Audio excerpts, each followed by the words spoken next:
Lorsqu'on est arrivé ici à Balata, c'est carrément une image de désolation qu'on a pu trouver. Voir l'état de cette maison, c'est une maison carrément abandonnée avec des infiltrations de partout. Il paraît même qu'il y aurait des rats. La voisine qui vit juste là, elle ne peut plus supporter cette situation. Elle a déjà fait plusieurs courriers aux autorités. D'ailleurs, le dernier occupant de la maison, c'est elle qui l'a retrouvé mort sous son balcon. Une situation carrément invivable pour Madame Balthazar.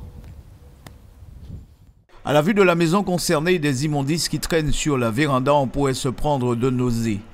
C'est en tout cas cette terrible situation que vit Madame Balthazar depuis plus de 3 ans. J'habite juste à côté.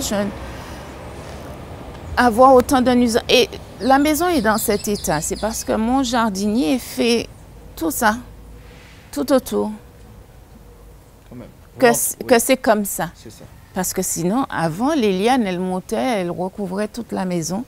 On ne la voyait même pas. Et on voyait que les rats, les moustiques. Le dernier occupant des lieux, un homme souffrant, semble-t-il, de troubles mentaux, c'était au mois d'août 2017. Pourtant, jusqu'ici, la famille n'a rien fait. Elle était louée jusqu'au jour où la mère, la maman, la dame de la famille, est décédée. Et je suppose que ce fils était en France, puisque son frère me l'a dit. Et il m'a dit, c'est mon frère qui va occuper la maison. Alors, Madame Balthazar se voit contrainte de demeurer dans cet environnement peu rassurant du point de vue de l'hygiène et de la santé, et surtout des conséquences que cela peut engendrer. Tous les gens de l'ARS sont venus, ils ont enquêté, ils ont fait des photos, ils ont fait ça. La mairie, j'appelle aussi le service de démoustication. Ils viennent, ils me disent, Madame Balthazar, excusez-moi, mais on comprend, ils font le tour de chez moi, j'ai pas de gîte à moustiques chez moi, mais à côté, c'est inimaginable.